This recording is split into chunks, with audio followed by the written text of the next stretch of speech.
Bom, pessoal, vamos ver aqui agora o tópico 14, que é o de hoje vai ser o último tópico, para não ficar muito cansativo para vocês. Esse tópico vai falar de taxa de juros de curto prazo, curva de juros e taxa de juros nominais em reais, de novo, aprofundando mais um pouquinho esse tema que vocês já conhecem um pouco, pelo que a gente já viu até aqui, tá? Então, como combinado, eu vou terminar esse tópico 14, a gente vai corrigir a lista que eu passei há pouco para vocês, e eu vou deixar uma lista no final dessa última parte que a gente viu aqui, para vocês fazerem em casa até a próxima aula, tá bom? Então, entrando aqui no tópico 14, taxa de juros de curto prazo, pessoal. O que são, qual o sentido da taxa de juros de curto prazo e como é que funciona essa questão da visão de curto, de médio e de longo prazo para a taxa de juros? Até já falamos um pouco sobre isso, mas agora a gente vai ver de uma ótica diferente em relação à incerteza, tá? Por exemplo, quando eu tenho um tempo curto, um prazo curto para analisar, um prazo curto de investimento, um prazo curto para poder ter aquele retorno daquele investimento, aplicar aquele dinheiro e ter o retorno por uma taxa de juros cobrada, essa taxa de juros ela tende a ser menor, não é? Veja só, se eu tenho uma previsibilidade em relação ao tempo, eu tenho menos incerteza, certo? Então, vou começar aqui pelas setinhas, para vocês entenderem bem, explicando de uma forma melhor para vocês. Eu tenho um horizonte de tempo. O que é horizonte de tempo? É o que eu enxergo, mas enxergo na minha frente. Esse termo horizonte de tempo é muito utilizado no mercado financeiro. Horizonte de tempo, tá? É o que eu enxergo na minha frente em relação ao tempo dos meus investimentos, o tempo em relação ao mercado, o tempo, então é chamado de horizonte, que está à frente. E aí, quando eu tenho um horizonte de tempo pequeno, curto, por isso que aqui está para baixo, ó, quanto menor o horizonte de tempo, eu tenho menos certeza, certo?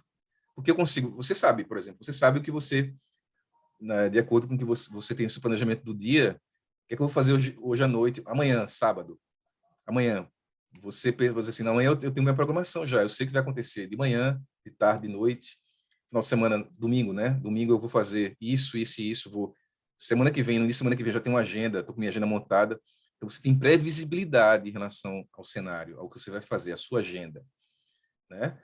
Então, mesmo assim, de forma análoga, só para fazer essa comparação, o mercado eu tenho, quando eu vou vendo, quando eu percebo o curto prazo, eu tenho as agendas, eu tenho informação que eu sei mais ou menos o que vai acontecer mais na frente, até um certo período. Quando eu chego para um período mais longo, eu começo a não ver muito bem. Você não sabe que você vai almoçar daqui a um ano. Qual vai ser daqui justamente no dia 10 de setembro de 2022, você não sabe o que você vai estar almoçando no dia. Você pode até anotar hoje para tentar cumprir lá na frente, mas é incerteza, você não tem certeza. Tá? Você não sabe o que vai acontecer no início do ano que vem em relação ao cenário econômico, né? Se a taxa de juros vai subir mais, vai subir menos, vai cair, vai subir mais ou menos, enfim. Você tem incerteza em relação ao futuro, né? Nós temos isso aí que serve para qualquer coisa que a gente fala na nossa vida, inclusive no mercado financeiro também não é diferente, tá? Então, o que eu quero dizer para vocês, eu fiz uma abordagem lúdica, mais lúdica aqui, no sentido de que no mercado financeiro é o seguinte, se eu tenho um prazo menor na minha frente, se eu tenho um horizonte menor, se eu quero ter um prazo que eu enxergo menos aqui na frente, né? Quanto menos eu tenho de prazo para enxergar, eu tenho mais controle disso, né? Eu tenho menos incerteza, não é isso? Se eu não preciso enxergar muito na frente, se o horizonte é menor, eu tenho menos incerteza. E aí a taxa de juros é menor também, pessoal. Por quê? Porque taxa de juros, ela sobe com a incerteza, quando a incerteza sobe. Se eu não sei, veja só, se eu não sei, se ano que vem há a possibilidade dos juros serem 10%, então, naturalmente, os players do mercado, os bancos, quem vai fazer empréstimo, já começa assim, ó, se existe a possibilidade, é bom a gente colocar a taxa de juros perto disso. Vamos subir a taxa de juros, porque há incerteza. Então, se eu colocar a taxa fixa a 5, ou melhor, a 6, né, a 6% hoje, para 3 anos para frente, num contrato, se a taxa de juros for 10% no ano que vem, eu vou ficar cobrando 6 enquanto a taxa de juros está 10. Eu vou perder dinheiro, né? Estou cobrando 6 e a taxa de juros subir para 10. Então, por isso que existe assim, uma relação de quanto mais certeza ou quanto menos incerteza eu tenho, os juros são menores, porque eu consigo trabalhar com previsão. quanto mais incerteza eu tenho, como eu não sei o que vai acontecer, lá para frente eu não sei, então eu vou subir os juros. Subir porque pode acontecer que ele suba, então eu vou ter que subir os juros agora também, né? Não vou correr esse risco tanto de repente subir e eu ficar com prejuízo.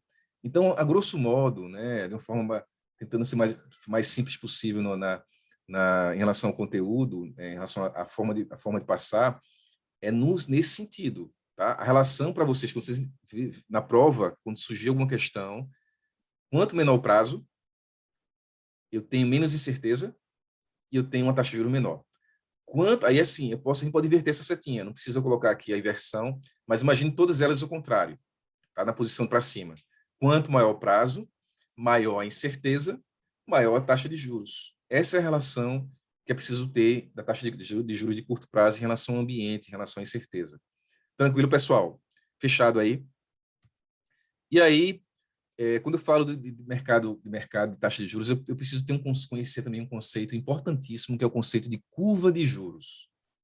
Danilo, você falou aí de taxa de juros de curto prazo, falou de tendência, vocês estão se tornando já conhecedores por dentro do sistema financeiro, né, e como funciona.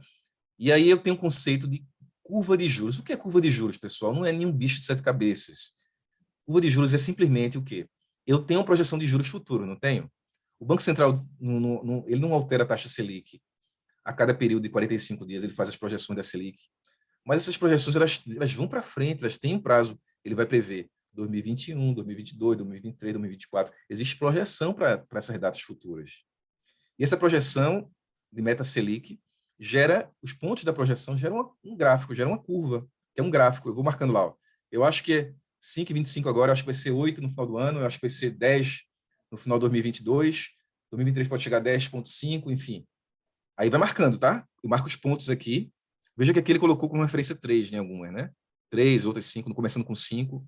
Enfim, mas assim, entenda o seguinte, curva de juros reflete o que eu penso para o futuro da taxa de juros, da meta da Selic para o futuro. Aí eu faço um gráfico que reflete a curva de juros. Beleza? Ficou fácil assim? Assim, se eu percebo que é um gráfico feito pelos juros que eu tenho expectativa de que vai ser no futuro, então ele forma uma curva. E aí, como envolve expectativa, pessoal, essa curva não vai ser sempre igual. Às vezes ela vai ter uma abertura, quando ela abre, ela está aumentando, a abertura, e fechamento é quando ela cai. Se eu tenho a perspectiva que a curva de juros vai subir, quer dizer que eu tenho expectativa que os juros vão subir no futuro, não é assim? Ok? Pelo conceito que eu passei aqui. Então, se os juros vão subir no futuro, a curva de juros vai subir. Se depois muda a minha expectativa, se eu tinha essa expectativa hoje que vai subir, mas daqui a um mês acontece uma situação que muda e eu acho que os juros futuros vão ser menores, a curva de juros vai baixar. Quando ela sobe, eu tenho uma abertura da curva de juros. Ela está abrindo. Subiu, abriu, né? Ela abriu. Quando ela cai, ela fecha. É um fechamento da curva de juros. Então, quando os juros futuros caem, há um fechamento. Quando os juros futuros sobem, ela abre. Então, vocês aqui conseguiram entender o que significa curva de juros de forma muito prática, de forma simples, sem nenhum bicho-papão em relação ao conceito. Beleza? E aí, fechando aqui, eu acho que esse aqui, no caso, esse aqui é o exemplo para fechar esse tópico aqui adicional, esse subtópico e o exemplo, que é taxa de juros nominais e reais. A taxa de juros nominal, eu falei isso um pouco na taxa de câmbio nominal, mas assim, taxa nominal de juros, a taxa nominal, ela é aquela que é divulgada pelos bancos. Quando você faz um empréstimo, por exemplo, você vai no banco quando você vê a divulgação de taxa. O cheque especial é 10% ao ano. Aquilo ali é taxa nominal.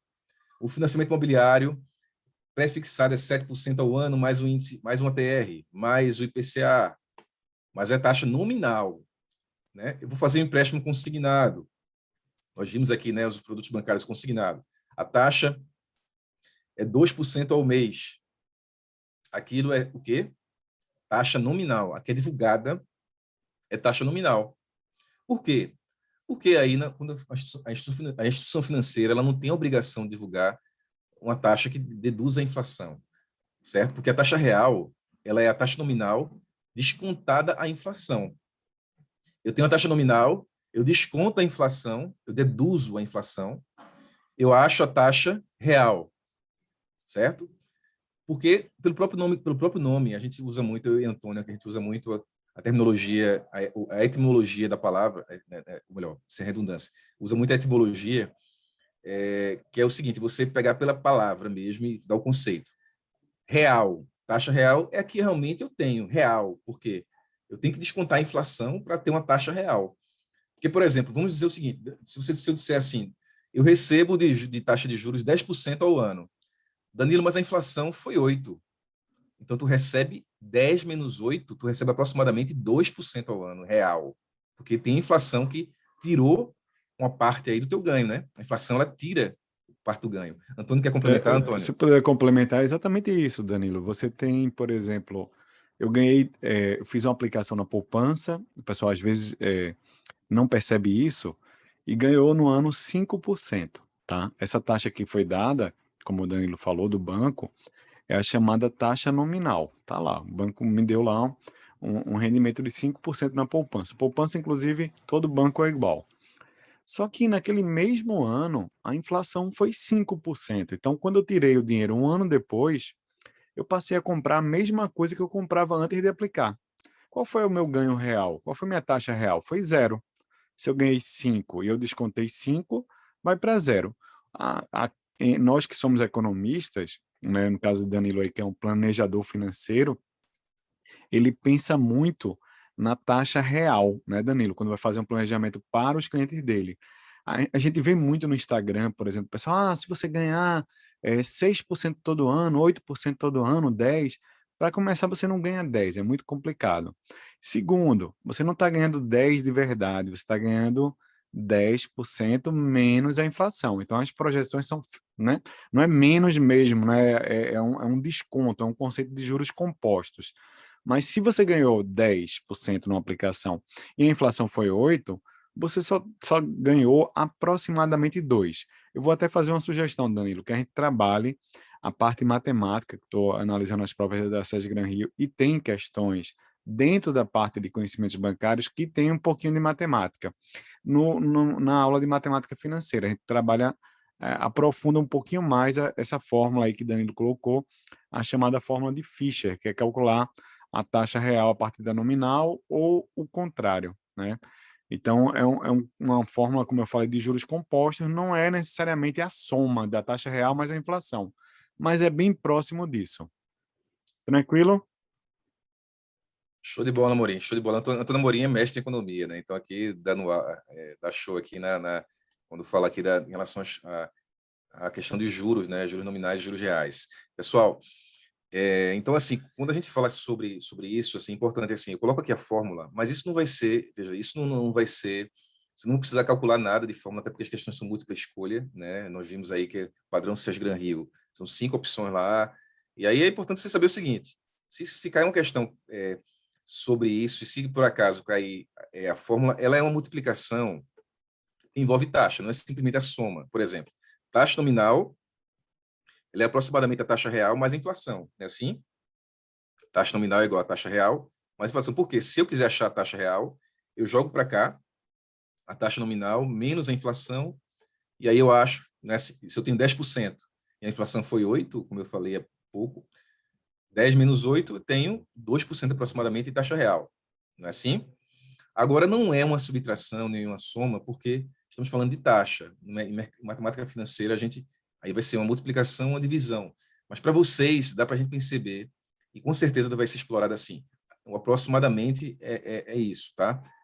Aproximadamente a taxa nominal é a taxa real menos a inflação, aproximadamente isso. Mas na fórmula, aqui em vez de ter um maisinho aqui para taxa nominal igual a taxa real mais inflação, tem um vezes, tá? Por se tratar, a gente está falando aqui de taxa. Beleza? Então, aqui está esclarecida essa questão de taxa nominal e real. Tem um exemplo aqui que, na verdade, a gente já deu exemplo, mas, assim, só tocando no assunto aqui, ó, uma poupança rendeu 7,20% ao ano e a inflação foi 5,6%. Então, você vai fazer aproximadamente, vai ser 7,20 menos 5,6, que vai dar aproximadamente 1,6, né, de taxa real, ok?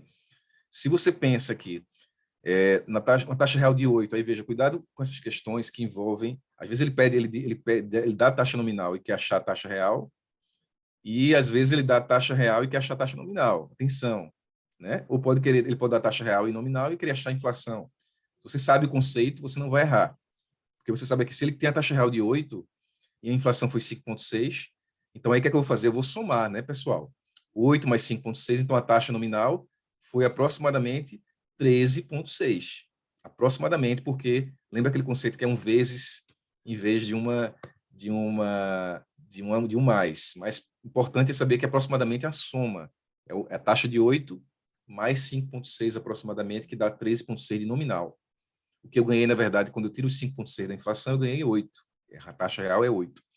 Então, e aí, olha, um exemplo legal, o último exemplo fala, taxa do Tesouro Americano paga a taxa nominal de 2% para a inflação esperada de 3%. Então, peraí, mas e agora? Como é que eu vou fazer? Porque a taxa nominal está menor do que a inflação. E aí? Existem juros negativos. Se você tem uma taxa nominal menor do que a inflação, é como se a pessoa estivesse perdendo dinheiro. Eu estou investindo, né, no Tesouro Americano, 2% e a inflação deu 3%. Eu estou perdendo 1%. Né? A taxa real está ficando menos 1, negativa. Então, quer dizer, a inflação foi maior do que eu estou ganhando, então eu perdi poder de compra, eu não compro os mesmos ativos que eu comprava há um ano atrás, antes de aplicar esse dinheiro. Então, é nesse sentido, pessoal. Então, aqui encerramos